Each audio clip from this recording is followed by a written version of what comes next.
नमस्कार साथियों। इस समय पूरा देश भीषण गर्मी की चपेट में है।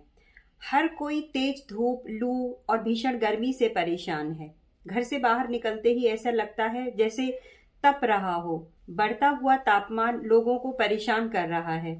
परंतु क्या आपने सोचा है कि इस समय में इतनी भीषण गर्मी क्यों पड़ती है?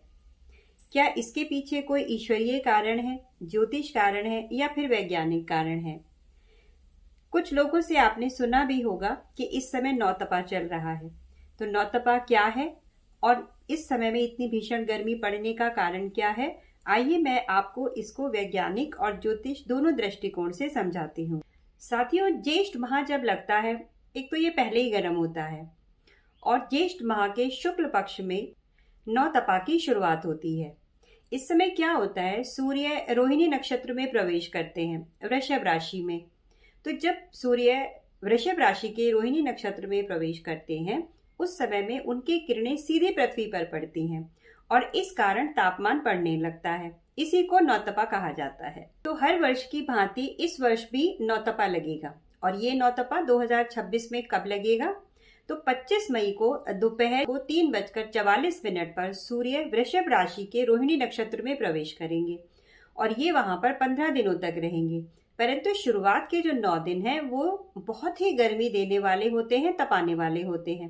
तो उस समय में भीषण गर्मी पड़ने की संभावना हमेशा ही बनी रहती है। ज्योतिष के अनुसार सूर्य का प्रभाव इस समय अपने सर्वोत्तम उच्च पर होता है। इसी कारण जब सूर्य रोहिणी नक्षत्र में प्रवेश करते हैं, उस समय में ये चंद्रमा की शीतलता को कम कर देते हैं। इसी कारण वातावरण अधिक तपने लगता है। कि नौतपा केवल गर्मी का संकेत ही नहीं है कि इस समय भीषण गर्मी पड़ेगी और सबको बहुत परेशानी होगी। नहीं, ये मौसम के बदलाव का संकेत भी है। प्रकृति के बड़े परिवर्तन का संकेत भी इसको माना जाता है। यदि ये समय ना आए तो फिर मानसून भी अपना अच्छा प्रभाव नहीं दिखा पाता है और मानसून पर भी उसका प्रभाव पड़ता है। कहा जाता है कि इस समय प्रकृति आने वाले मानसून की तैयारी करती है। इसीलिए नौतपा को मानसून का गर्भकाल कहा जाता है। पंचांग के अनुसार विक्रम संवत 2083 या फिर वर्ष 2026 में इस वर्ष के जो राजा हैं वो बृहस्पति हैं और बृहस्पति को संतुलन, वर्षा और धर्म का कारक माना जाता है। इसीलिए यही मान्यता है कि नौतपा में भले ही चाहे कितनी भी गर्मी पड़े, कितनी भी भीषण गर्मी क्यों न पड़े, लेकिन आगे चलकर अच्छी वर्षा होने की संभावना भी पूरी होती है। आइए अब बात करते हैं आध्यात्मिक दृष्टिकोण की। यह समय आत्मचिंतन, सूर्य उपासना और साधना के लिए उत्तम समय माना गया है। इन दिनों में सूर्य को जल अर्पित करना, गायत्री मंत्र का पाठ करना, आदित्य हृदय स्तोत्र और सूर्य चालीसा पढ़ना विशेष फलदायी माना गया है। तो इस समय आप लोगों को भी ऐसा करना चाहिए। साथ ही जल, पंखा, वस्त्र, गुड़ और अन्न का दान करने से सूर्य मजबूत होते हैं। यदि आपकी कुंडली में सूर्य कमजोर है, आपके अंदर आत्मविश्वास की कमी है, सो ऐसे लघु एवं उत्तम उपाय करके आप अपनी जन्म कुंडली में बैठे हुए सूर्य ग्रह को भी मजबूत कर सकते हैं। आइए अब वैज्ञानिक दृष्टिकोण की बात कर लेते हैं। इस समय सूर्य की किरणें भारत जैसे क्षेत्रों में एकदम सीधी पड़ती हैं पृथ्वी पर।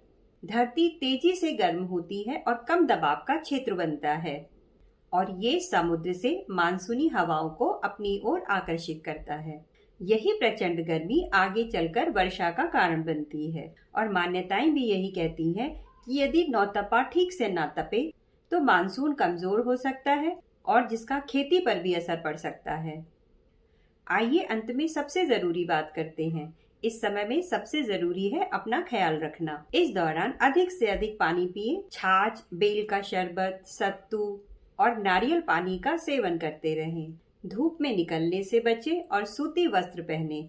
यदि संभव हो सके तो जरूरतमंदों को भी पानी पिलाएं, क्योंकि नौतपा केवल पृथ्वी का ताप नहीं है बल्कि सेवा, संयम, साधना का भी समय है। कुछ मान्यताएं ये भी कहती हैं कि नौतपा के समय में शुभ कार्य करने से बचना चाहिए, जैसे विवाह, मुंडन आदि शुभ कार्य इस समय में नहीं करने चाहिए, क्योंकि इस समय में मौसम की तीव्रता अप्रत्याशित हो सकती है। तो साथियों, नौतपा के ऊपर ये रही एक छोटी सी वीडियो। आशा करती हूँ आपको अच्छी लगी होगी। यदि आपको ये वीडियो अच्छी लगी हो तो चैनल को सब्सक्राइब कीजिए और वीडियो को लाइक कीजिए। अपने साथियों के साथ इसको शेयर कीजिए ताकि अन्य लोग भी इसका लाभ उठा सकें। इसी के साथ यहीं पर अपनी वीडियो का मैं समापन करती हूँ। आपका दिन शुभ रहे। नमस्कार।